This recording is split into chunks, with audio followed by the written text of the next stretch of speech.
Yeah, these both need Blu-ray releases, but that's Executioners. So,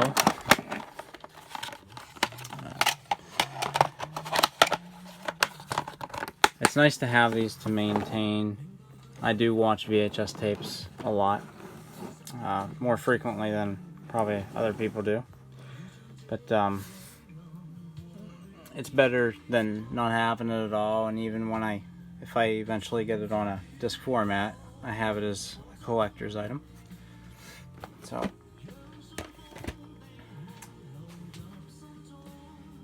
and I believe this is the last of the actual Tai Seng clamshells, and that is the Three Swordsmen, Part A and Part B. So, with Andy Lau and Bridget Lynn. So,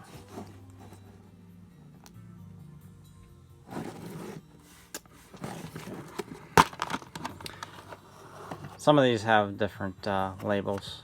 They're not multicolored, they're just plain white with the Tai Seng logo.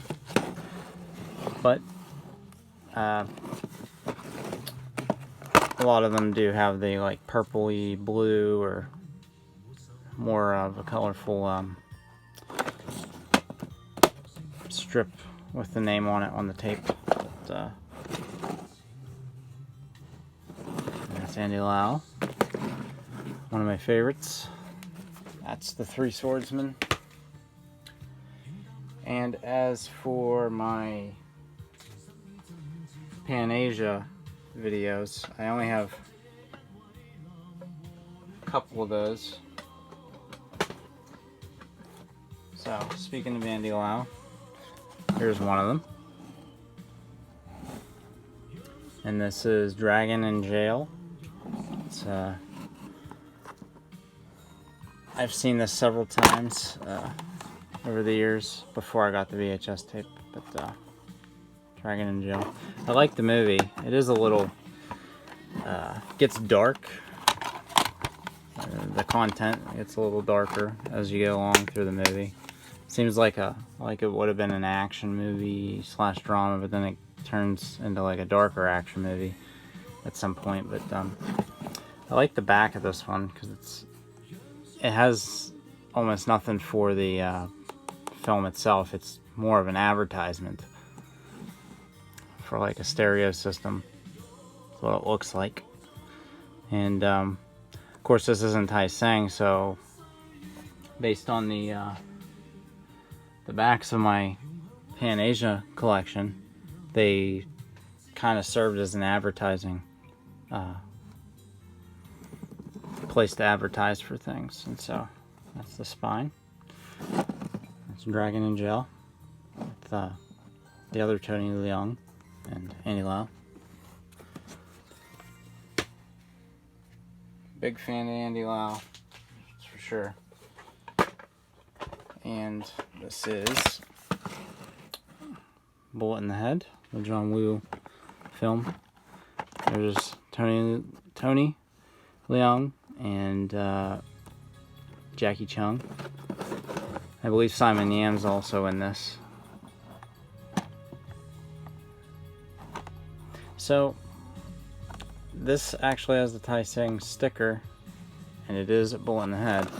However, I don't see at all Tai Seng on the actual case, and even on the back it says Pan-Asia, and this is a I don't know if this is a system for karaoke or what. $179.95. So, wow, another advertisement.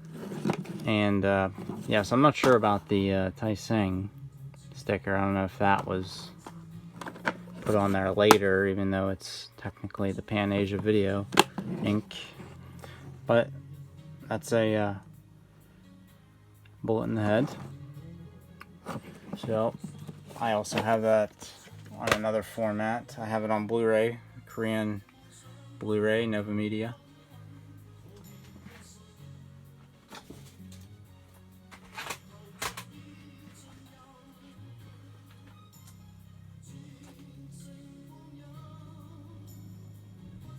So that's it for the Pan-Asia. The rest are actually all Rainbow Audio and Video Inc., which I have 7 of these. So I'll start off with the one that's maybe not quite as related to the others, but that's Aces Go Places 5, the Terracotta Hit, and Leslie Chung is in this one. So this is a series that I've never seen any of these, but very popular among Hong Kong cinema talk. So I like the case for these. It's a little different from the Tai Seng in the Pan-Asia video, but yeah, and they also come with just a actual, instead of the FBI warning, real big on the other releases here. This has kind of its own sticker. So that's Aces Go Places 5. Danny Lee. And the guy that looks very similar to Jackie Chan. But now it looks like Conan Lee. Not 100% sure. And that is Rainbow Audio and Video Inc., which it's cool. It's another similar to Tai Seng and Pan-Asia video. Just one of those. I like the logo for this one. Rainbow Audio. It's just a cool color.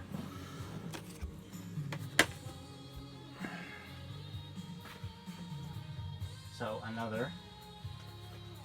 And the reason I said that wasn't as related is because the rest of these are either they're Jackie Chan related or have Jackie Chan in them, and so they're more closely related. And that's Twinkle Twinkle Lucky Stars. This movie was always hard to get on DVD, and I do have it now on Cameron Ronson Blu-ray, but I also have this. So I don't have the new Blu-ray set. There are more than just 3 of these Lucky Stars films, but this is one of the ones that's was always more hard to get. You see the Golden Harvest logo. So, this case is a little different. It's the Rainbow and Audio, but it's like a Golden Harvest, actual Golden Harvest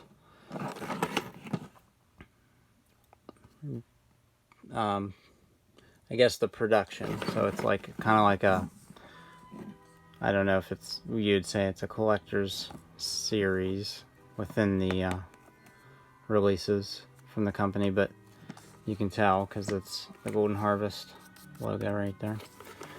But that's Twinkle Twinkle Lucky Stars.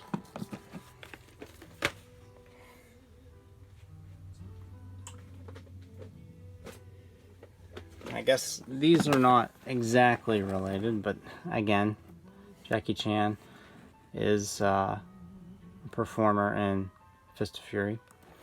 And Tower of Death, I want to say Sammo Hung worked with on this film. So we'll go with Fist of Fury first. This is another one with the Golden Harvest box. And I really like the, again, I like the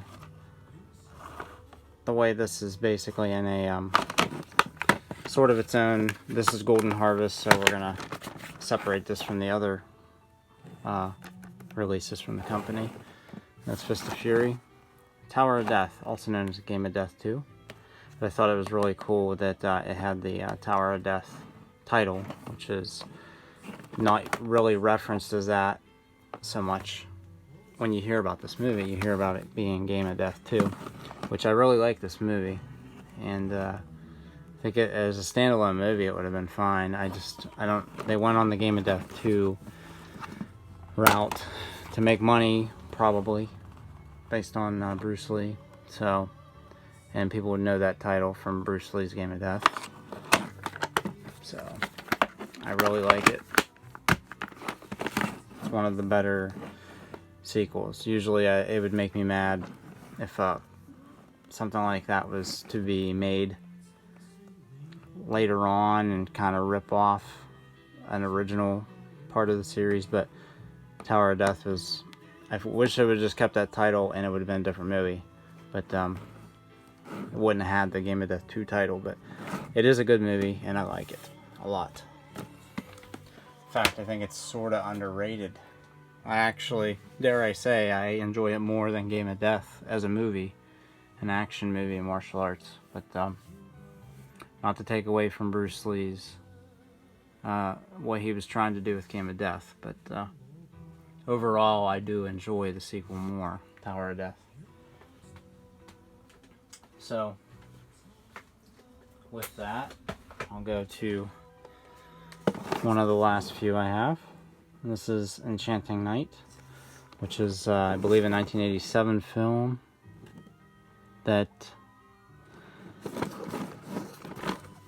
Jackie Chan was involved in. I believe he produced it, and so it's very very important to my collection because I'm a big Jackie Chan fan, as you can see in the background. I have a whole shelf. Jackie Chan's been involved with close to 200 movies, or well over 150 films, and I want every part of it. So this is one of the ways that I was able to get this. I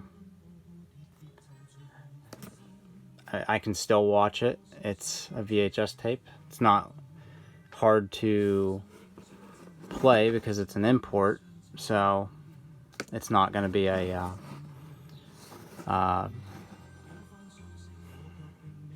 unplayable on my VCR, I should say. But that is Enchanting Night. So I know it's funny to look at the way the picture just takes up the whole thing. There's not much in the way of the photo, just showing a photo from the movie. So, but that's what adds to it. It has this cutout in the top, but I don't know if that was the rental where they locked at one point. I'm not sure. Maybe they put like some sort of lock to where you couldn't open. So, and here was another one with that same situation. It's got the lock, and this is No End of Surprise, also known as No End of Surprises. I've heard it referenced as. It's a little bit of a rougher looking case, but the reason I have this is because it's another cameo appearance by Jackie Chan before he was, I suppose, ultra famous. I believe this is 1970. It's before Drunken Master and Snake and Eagle's Shadow were very successful. So it's basically a it's like a sneak peek of Jackie Chan in a sense. So it's sort of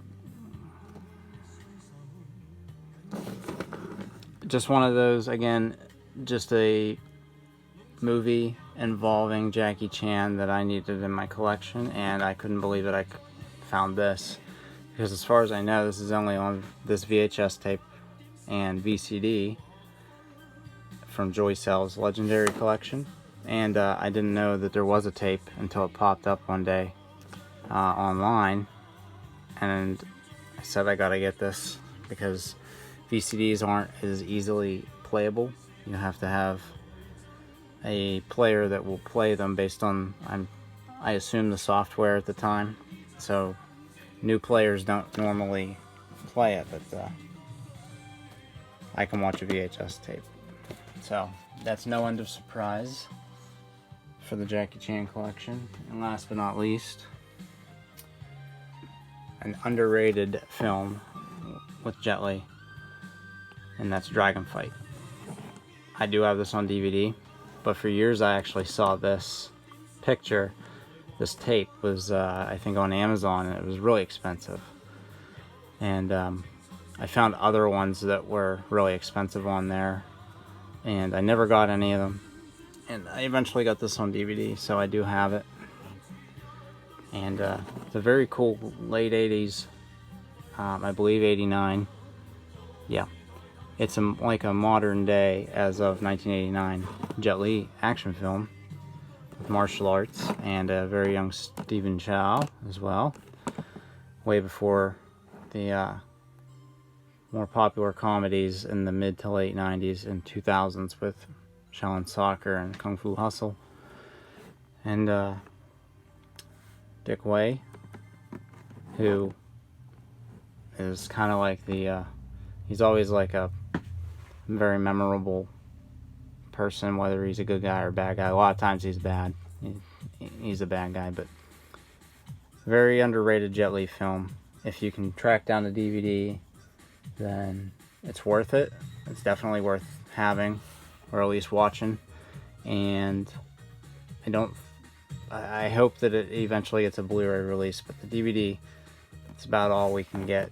And this is the second time I actually found a VHS tape, and it wasn't way overpriced.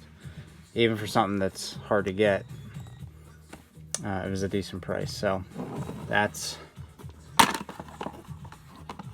Dragon Fight. So again, that's another part of the Rainbow Audio and Video Inc. So with that said, I know this video is long, but I felt like I needed to explain a little bit. It's hard to just throw these in there and show them all in the same video and be so brief, which I was with several of them. But I feel like it's important. And it's cool to basically explain.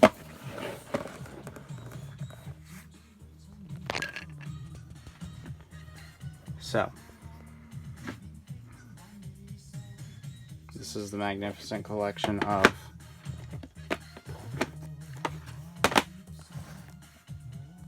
something that people will call an old format, but I really like as a collector.